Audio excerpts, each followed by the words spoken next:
على ما هدانا إلى الإسلام وأرشدنا للإيمان وأنزل هذا القرآن الكريم بالبرهان وأرسل لنا أفضل الرسل بأفصح اللسان وله الحمد والشكر على هذه النعم العظيمة والآلاء الجسيمة والصلاة والسلام على خير خلق الله وخاتم رسل الله الذي قال ما اجتمع قوم في بيت من بيوت الله يتلون كتاب الله ويتدارسونه فيما بينهم إلا نزلت عليهم السكينة وغشيتهم الرحمة وحفتهم الملائكة وذكرهم الله في من عنده وعلى آله وصحبه ومن اهتدى بهديه وبعد. فقد وقفنا في الدرس الماضي عند قوله جل وعلا من سورة البقرة: ولا تجعلوا الله عرضة لأيمانكم أن تبروا وتتقوا وتصلحوا بين الناس والله سميع عليم. فلنبدأ من هنا. أعوذ بالله من الشيطان الرجيم.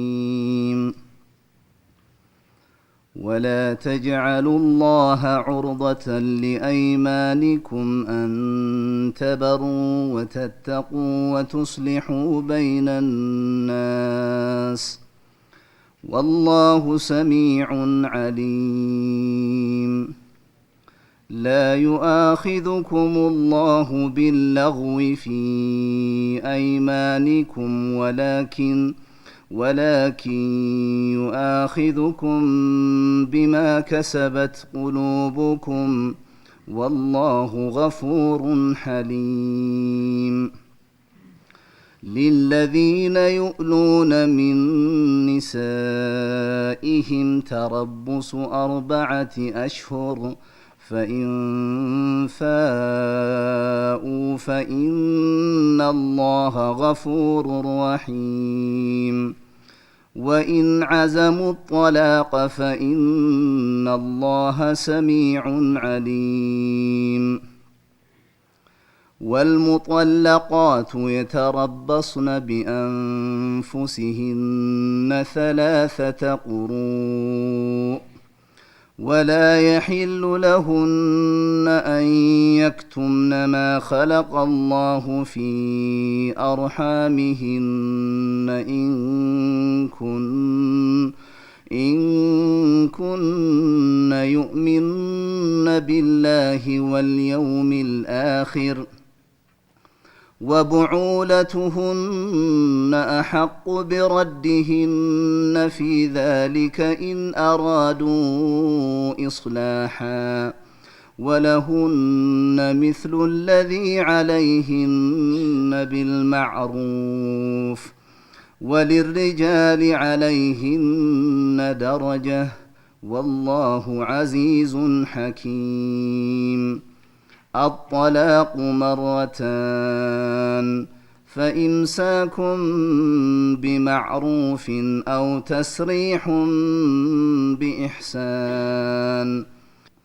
ولا يحل لكم أن تأخذوا مما آتيتموهن شيئا إلا أن يخافا ألا يقيما حدود الله فإن خفتم ألا يقيما حدود الله فلا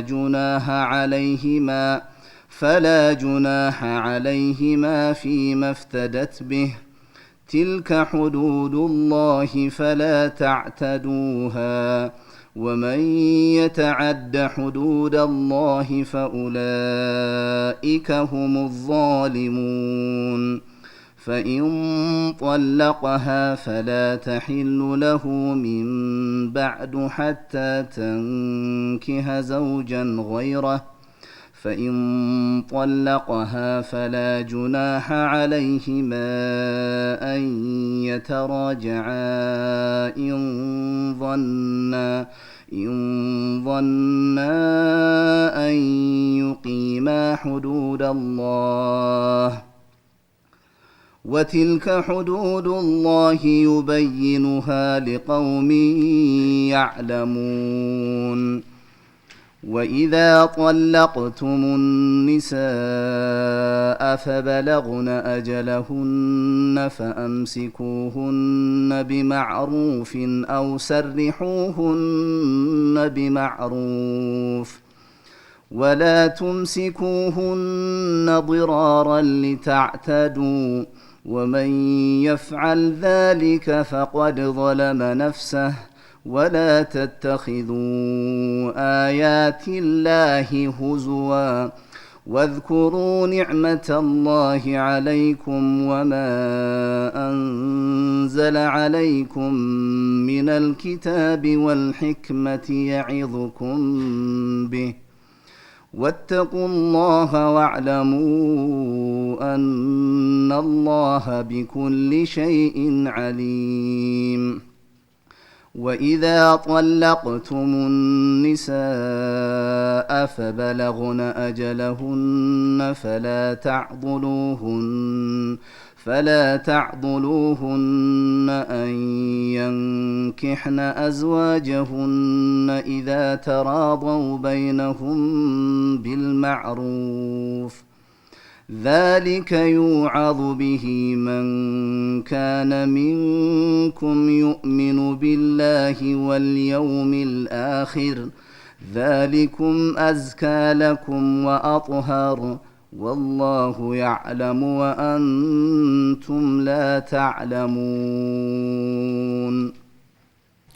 أعوذ بالله السميع العليم من الشيطان الرجيم. يقول الله سبحانه وتعالى موجها عباده المؤمنين ولا تجعلوا الله عرضة لأيمانكم أن تبروا. الله سبحانه وتعالى በቃለ መሐላ በስሙ በመፈጸም መልካም ወይም ሰናይ ተግባር እንዳትሰሩ ከመጥፎ እንዳትጠነቀቁና ወትስሊሑ በይነ الناس በሰዎች መካከል እንዳታስታርቁ መጋረጃ ወይም አጉራ እንቅፋት አታድርጉት ይላል። ርዶተን ማለት ማኒዓን ማለት ነው። አንዳንድ ሰዎች በአንዳንድ ስራ ላይ ተሰማርተው ችግር ሲያጋጥማቸውና ሲበሳጩ ይምሉና ከዛሬ በኋላ እንዲህ አይነት ስራ ውስጥ ላልገባ እርም ያርግብኝ ወላሂ ብለው ራሳቸውን ይገድባሉ ማለት ነው። ይሄም ማድረግ የለባችሁም። በእኔ ስም እየማላችሁ ኸይር ላለመስራት እንቅፋት መፍጠር አይገባችሁም ይላል። ወላ ተጃሉ القسم بالله እንደማለት ነው። በአላህ መማለን ዑርዶተን መከላከያ ወይም አጉራ በር መዝጊያ አታድርጉት ማለት ነው። የአይማኒኩም ሚን አጅሊ አይማኒኩም ስለማላችሁ አንተ በሩ አላ ተበሩ እንደማለት ነው። ኸይር ላትሰሩና ወተተቁ አላህ ላትፈሩ ወትስሊሑ በይነ الناس የታረቁትን ሰዎች ላለማስታረቅ እንቅፋት አታድርጉ። ወላህ ሰሚዑን አሊም አላህ Subhanahu Wa Ta'ala የሚባለውን ሁሉ ሰሚ የሚደረገውንም ሁሉ በጥልቅ አዋቂ ነው በማለት ያስጠነቅቃል ማለት ነው። እና ይሄ ባለፈው ሳምንት በአንድ መልኩ ተተርጉሞ ነበረ።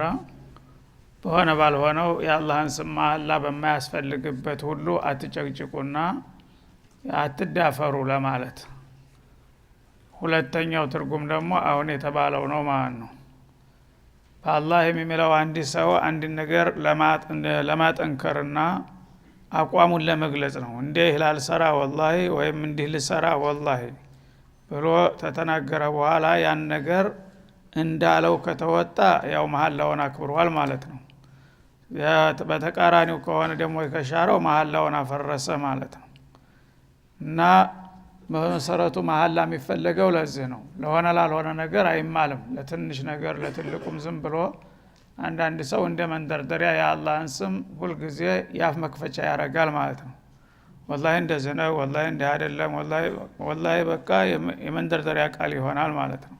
ይሄ ኸጠእ ነው። የአላህን ስም መዳፈር ማማል ያለበት አንድ ሰው ቁም ነገር አንድ ነገር ሲናገር ሰዎች የሚያምኑት ከሆነ መማል አያስፈልግም ጭራሹን።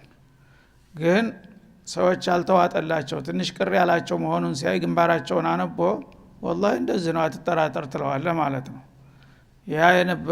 ቅሬታውን ለማስወገድና ለማረጋገጥ እንጂ ዝም ብሎ የሚያምንህ ሰው ላይ ጭራሹ መማል አያስፈልግም ማለት ነው። ሁለተኛው ሰዎች እንግዲህ አንዳንድ በሽምግልና ስራ ሲሰማሩ ወይም አንዳንድ ማህበራዊ ጉዳይ ላይ የጣልቃ ገብተው ሚና ሲጫወቱ እንቅፋቶች ያጋጥሟቸዋል ማለት ነው። የሚያበሳጭ የሚያናድር ነገር ያጋጥማል። ሰውን ለማስታረቅ ትደክማለህ ተላይ ተታይ፣ ሰዎች ግን ግርር ይሉብሃል ማለት ነው። አንተንም እስከ መሳደብ እስከ ማዋረድ የሚደርስ ሰው ያጋጥምሃል። ያነ ትናደድና ወላሂ በእናንተ ጉዳይ ደግሜ ላልገባ፣ እንዳውም አንዳንዱ በእነሱ ብቻ ሳይሆን ሽምግልና የሚባል እርሜ ያርግብኝ ካሁን በኋላ ብሎ ይምላል ማለት ነው። እና በአካባቢ እንግዲህ ኸይር ነገር ለመስራት ሲያስተባብር አንተ ምን አገባህ ብሎ እንቅፋት ይፈጠርበታል። ወይም መጥፎ ሙንከር ነገር ለማስወገድ እንትን ሲል አርፈ ተቀመጥ ይሉታል አጉረዘለሎች ማለት ነው። የዛ ጊዜ ይናደድና ተስፋ በመቁረጥ ይምላል ማለት ነው።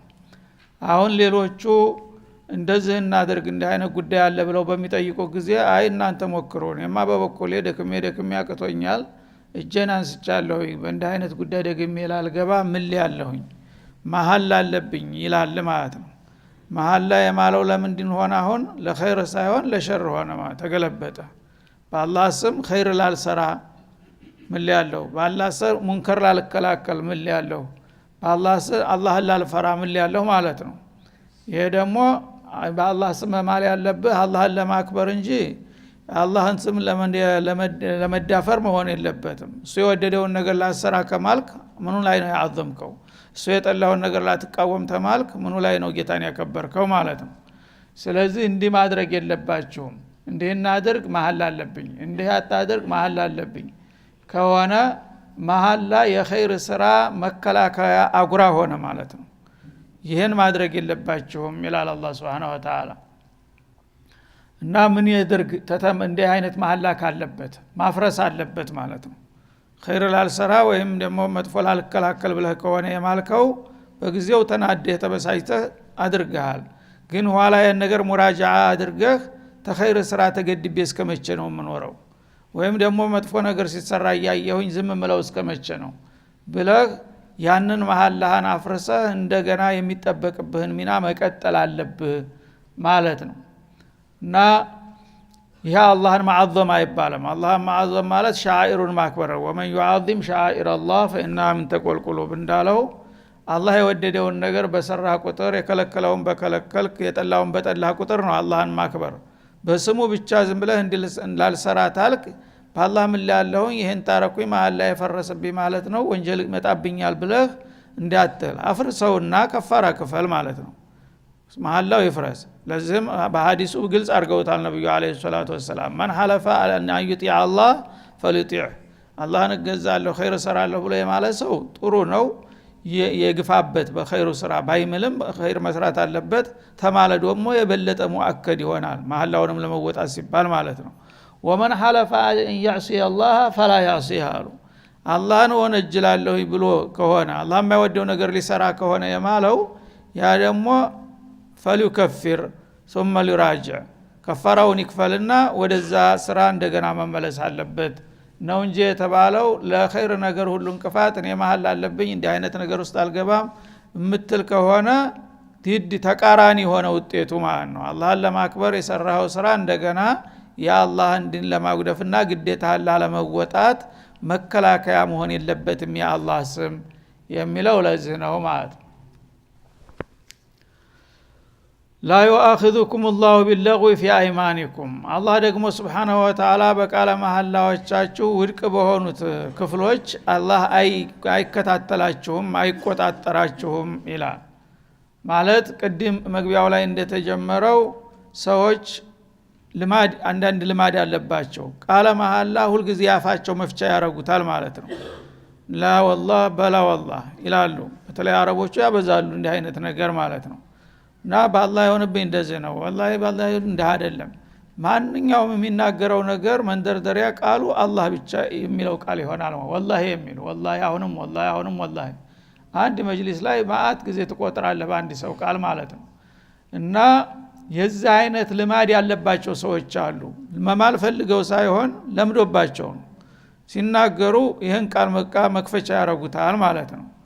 የዛ አይነት ችግር ያለባቸው ሰዎች ተልባቸው ልማል ብለው ወስነው እስካልማሉ ድረስ ነው የሚለው። ዝም ብሎ አፋቸው ቀድሞ ስለመጣባቸው ቢናገሩ ያም በተናገሩ ቁጥር በከፋራ አይጠይቃቸውም ነው የሚለው። በከፋራ አይጠየቁም። ለምን? ኢነማ الأعمال بالنيات ነው። ንያ የለውም። ልማል ብሎ ሁን ብሎ ያደረገው ሳይሆን አፉ ስለለመደበት ነው የሚናገረው ማለት ነው። ስለዚህ አንድ ነገር ብትጠይቀው ወላሂ እንደዛ አላረግም ወላሂ እንዲህ አረጋለሁ ይላሉ። መላሃል እኮ ሲሉ ኋላ ድንግጥ ይላል ራሱ። ምክንያቱም ለማላ ብሎ አይደለም የሚያደርገው ልማድ ስለሆነበት ነው ማለት ነው። በዚህ አይነቱ መሐላ አላህ አይቆጣጠራችሁም አይከታተላችሁም ለጓለው አላህ ራሱ ውድቅ ነው። ምክንያቱም ያለ ንያ ያለ እቅድ ዝም ብሎ የሚነገር ነገር ስለሆነ ይህ አይነት መሐላ አለብን ብላችሁ አትሳቀቁ። በመሐላዎቻችሁ ሁን ብላችሁ ወላኪን ወአኺዙኩም ቢማ ከሰበት ቁሉቡኩም ቢማ አቀደት ቁሉቡኩም ልቦቻችሁ መማል አለብኝ ብለው አምነውበት በእቅድ የተማለ ሲሆን ብቻ ነው ከፋራ የሚያስከትለውና ከፈረሰ የሚያስጠይቀው። አለበለዚያ ባፉ ስለለመደበት የተናገረው ያ ቢቆጠር በአንድ ቀን ብቻ ማአት ከፋራ ሊመጣበት ይችላል ማለት ነው። ስለዚህ አላህ ረህማን ረሂም ነውና ሰዎች የዚህ አይነት ልምድ ያለባቸው ሰዎች እንዳይቸገሩ ይሄንን አልቆጣጠራቸውም ማለት። ይሄን ማለት ግን ቀጥሉበት በዚሁ ማለት አይደለም። ይሄን መጥፎ ልማድ ማስወገድ አለበት። ግን እስከሚያስወግድ ድረስ አላህ Subhanahu Wa Ta'ala ይሄን ሩክሷ ሰጠ ማለት ነው። እና ዝም ብላችሁ አልቆጣጠራችሁም እንደለመድክ ባለህበት ቀጥል ማለት ሳይሆን ይሄ አይነት ልማድ የተጠናወታቸው ሰዎች ልማዳቸውን እስከሚያስተካክሉ ድረስ የአላህን ስም ዑርዱ አታድርጉ ብሏል መጀመሪያውንም። ያንን ለጊዜው አፉ እየገባ ዝም ብሎ የሚናገረውን መሐላ በከፋራ አልጠይቀውም ይላል ማለት ነው። ወላኪን yu'akhidhukum ግን አላህ የሚቆጣጠረውና የሚጠይቃችሁ ቢማ ከሰበት ቁሉቡኩም ቢማ ተቀደት ቁሉቡኩም ቢልኢቅሳም በዚህ ጉዳይ መማል አለብኝ ብላችሁ ከልባችሁ ተነስታችሁ ባደረጋችሁት መሐላ ነው። ወላሁ ገፉሩር ረሂም አላህ ለማንኛውም ምህረተ ሰፊና ሩህሩህ ነውና የምትችሉትን እያደረጋችሁና እየተጠነቀቃችሁ የማያቅታችሁን ደግሞ ታቅም በላይ የሆነውን እንደዚህ አስተያየት ያረጋል። መሐሪና ሩህሩህ ነውና ይላል ማለት ነው። ሐሊም ታጋሽ ነው። ገፉሩን ማለት ለذنوب ወንጀሎችን የሚምል የፈለገው ያህል ቢበዛ ተጌታ ምህረት አይበዛ ማለት ነው።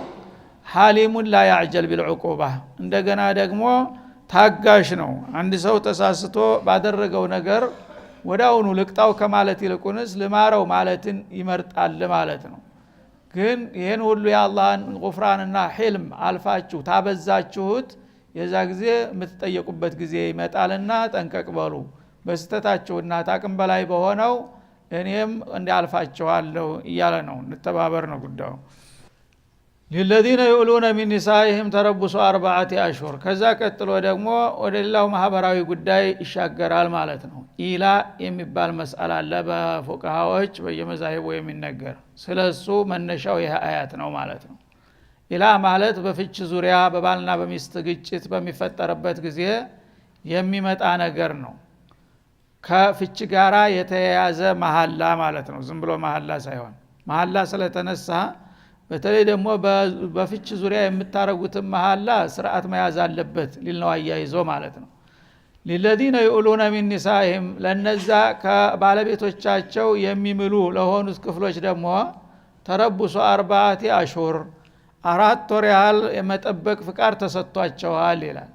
ፈኢንፋኡ በዛ በ4 ወር ውስጥ የማሉበትን ነገር እንደገና ለማስተካከል ቢመለሱ فإن الله غفور رحيم አላህ ምህረተ ሰፊና ሩህሩህ ነውና ምንም አይደለም። በተወሰነ ጊዜ ቃለ መሐላ ቢፈጽሙ አያስጠይቃቸውም። ያው ምክንያት ይኖራቸዋልና የማሉበት ማለት ነው።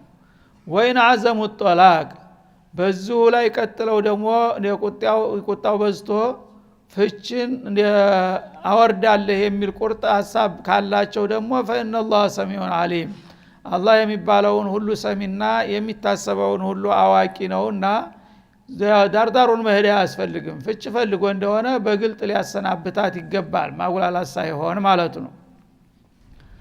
እና ይሄ ኢላ የሚባለው ምንድነው? ሰውየው ያው ሚስቱ ጋራ ይቃቃራል ማለት ነው። በሚቃቃርበት ጊዜ ሊቀጣት ይፈልጋል ማለት ነው። በሚፈልግበት ጊዜ ምን ያደርጋል? ሊፈታት አይፈልግም፣ ግን እንድትስተካከል ነው። አንዳንድ ነገር ያላትን መጥፎ ባህሪያት እንድታሻሽል እርምጃ ይወስድባታል ማለት ነው። ኢላ የሚባል ነገር ምንድነው? አብራው እያለች ሳይፈታት ወላሂ ካንቺ ጋራ ደግሜ ላልገናኝ አላልቀርብሽ ብሎ ይምላል ማለት ነው። በሚምል ጊዜ የተወሰነ ጊዜ እንግዲህ ይርቃታል። የዛ ጊዜ እሷ ስተቷን ትገነዘባለች ማለት ነው። በዚህ መልክ እንግዲህ ለማስተካከል የሚጠቀሙት ዘዴ ነበረ ማለት ነው። በጃሂልያም ያለ የተለመደ ነበር። እስላምን በመሰረቱ አጸደቀው ይሄን ነገር ማለት ነው። ግን ገደብ አደረገለት። ያለ ገደብ የሰው ልጅ ሁሉ ጊዜ መቀጣት የለበትም። ማንኛውም መቀጫ ነገር መጠንና ገደብ ተደርጎ በጥፋቱ ልክ ነው አንድ ሰው መቀጣት ያለበት ማለት ነው። ሴቶች በሆነ ባልሆነ ነገር ጥፋት በሚደጋግሙ ጊዜ ወንዶች የተለያየ የርምት ዘዴዎችን ይጠቀማሉ ማለት ነው። አንዳንዱ ያው ዱላ ይዳኘኛል ይላል፣ አንዳንዱ ደግሞ ስድብ፣ አንዳንዱ ደግሞ ማስጠንቀቂያ፣ ሁሉም ራሱ መፍትሄ ያለውን ነገር ያደርጋል ማለት ነው። አንዳንድ ደግሞ በሰል ያሉት ብልህ የሆኑት ይሄ ሁሉ በየቀኑ እንደ አህያ ዱላ ማምሳት የለብኝም ይልና እንደሚገባት እንኳን ያውቃለሁኝ። አሁን ያኩርፌ 2 ወር ሰርቶ ዝም ብላት የዛ ጊዜ ትሾራለች ብሎ ያስባል ማለት ነው። ይሄ ብልሆች ዘዴ ነው። በተለይ አማራጭ ያለው ሰው እሷ አይጎዳም ማለት ነው። እሷ ብቻ ናት የምትጎዳ አይደል? እና ዝም ሲላት እሷ እንግዲህ ምን አጠፋው እያለች ለማመጥ ትጀምራለች እንደገና ማለት ነው። ይህ አይነቱን ነገር እሷን ለማረምና ለማስተካከል እስከሆነ ድረስ በመሰረቱ ቀበለዋለሁ አላህ። ግን ደግሞ አንዳንዶቹ በዚህ መልክ ዝም ብለው ብዙ ዘመናት የሚቀጡ አሉ ከሚገባው በላይ ማለት ነው። ምናልባት እሱ ሌላ ሴት አለችው ምንም የጎደለበት ነገር የለም፣ እሷን አመት ድረስ ሊዘጋት ይችላል ማለት ነው። ይሄ ልክ አይደለም። ለምን አመት ድረስ ለምን 6 ወር ድረስ ትቀጣለች?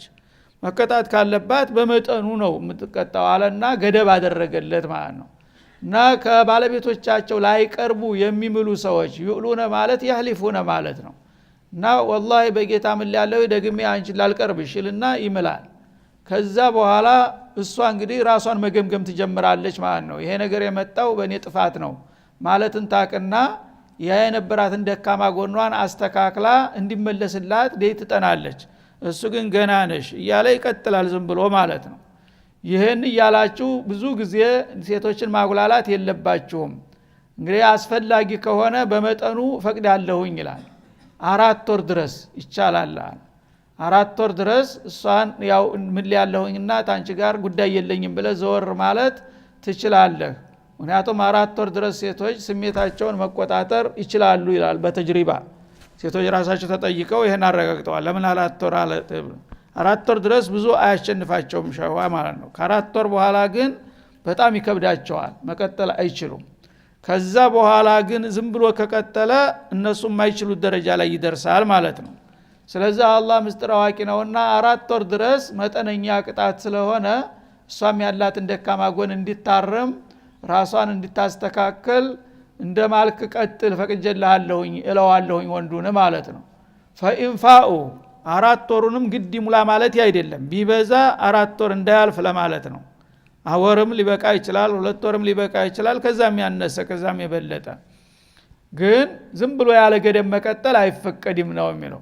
ፈኢንፋኡ እነዚህ የማሉ ወንዶች ታዲያ በዚህ በ4 ወር አርማቸው ላይ እያሉ በመሐከል እንደገና ይበቃታል ካሁን በኋላ ልመለስ ብሎ ከተመለሱ ፈኢነላህ ገፉሩር ረሂም፣ ለእንዲህ አይነቶቹ ተመላሾች በዚህ ቀደም ሲል ባሳለፈው ጊዜ በወንጀል አይጠይቀው ምህረተ ሰፊና ሩህሩህ ነውና ይላል። ለምን እሷ አንድ ነገር አጥፍታ አናዳው ነው እንዲህ አይነት እርምጃ የወሰደው፣ ዝም ብሎ አይደለም። ሰው ሚስቱን ዝም ብሎ ሊዘጋ አይችልም ማለት ነው። ስለዚህ እሷ ለርምት ብሎ የወሰደው እርምጃ እስከሆነ ድረስ በወንጀል አልጽፍበትም ቶሎ ከተመለሰ። ግን ከሚገባው በላይ ታሰቃያትና ተጎዳት በወንጀል እሱም ደግሞ የሚጠየቅበት ሁኔታ ይመጣል ብሎ አዳላውን ነው የሚያሳየን ማለት ነው። ወይን አዘሙ ጦላቅ፣ አንዳንዶቹ ደግሞ እንደዚሁ በቃለ መሃል ላይ ይጀምሩትና ከዛ በኋላ ጉዳዩ እየተራዘመ ሄዶ ፍቅራቸውም እየደበዘዘ ይመጣና በዛው ላይ ደግሞ ፍቻ ያስከትልበታል ማለት ነው። መጀመሪያ ኢላ ያረጋል፣ የተወሰነ ጊዜ ያው ከሷ መራቅ አለብኝ ብሎ ይምላል ማለት ነው። ውሎ ታደረ በኋላ እንደገና እሷን እንዳውም እንደማይፈልጋት ይወስንና በኢላ ነገ ዛሬ መለስልኛል እያለ በተስፋ እየጠበቀች እያለ ተነጭራሹ ተፈተሻል የሚል ዜና ይነገራታል ማለት ነው። ይሄ ደግሞ ችግር ነው፣ እሷን ያው ይጎዳል ማለት ነው። ስለዚህ ወይን አዘሙ ጦላቅ መጀመሪያውኑ ኢላኡን ለፍች መንደርደሪያ ከሆነ ያደረገው ጦላቅ ወስነው ከሆነ ወንዶች ይህን ሲሉ ማለት ነው ፈኢነላህ ሰሚዑን ዓሊም የሚሉትን ሰሚ የሚያስቡትን አዋቂ የሆነ ጌታ ነውና ለምን ታጉላላታለህ? እንደማትፈልጋት ከወሰንክ መጀመሪያውኑ አሰናብታት። ወይም ደግሞ እንደጀመርክም መፍታት አለብኝ የሚለው ሐሳብ ከመጣ በኢላ ይሄን ያህል ወር መቀጣት አለባት። እንደገና ደግሞ ከዛ በኋላ ትፈታለች ማለት ድርብርብ ቅጣት ነው ማለት ነው። እንደዚህ መሆን የለበትም። ፍች ፈልገህ እንደሆነ ቀጥታውኑ አሰናብታትና ቁርጡን አሳውቃት። ለምንድነው ተንኮል አስበህ እሷ ከነገ ዛሬ ይመለስልኛል እያልክ የምታጉላላት ለማለት ነው። ስለዚህ በሁለቱም በኩል መጎዳዳት እንዳይመጣ ነው አላህ Subhanahu Wa Ta'ala በመሰረቱ ሴቶች በሚያጠፉ ጊዜ ለዛ ለጥፋታቸው መፍትሄ ነው የተባለ እርምጃ መወሰዱ ለወደፊት ለትዳሩ ቀጣይነት ጥሩ ነው እርምት ነውና ማለት ነው። ዝም ብለህ እሷ የፈለገችውን እያደረገች የፈለገችውን እየተናገረች ዝም ታልካት ራስ ላይ ትወጣለች። ግን ማረሚያ እርምጃዎች ያስፈልጋሉ ማለት ነው። እነዛ ማረሚያ እርምጃዎች ደግሞ መጠን ያለፉና እሷን ደግሞ የሚጎዱ መሆን የለባቸውም። በመጠኑ እሷን የሚያስተካክሉ የሚመክሩ ከሆነ ተቀባይነት ይኖረዋል። ከዛ አልፈህ ከሄድክ ግን ችግር ይሆናል ማለት ነው። هذا وصلى الله وسلم على النبي وعلى اله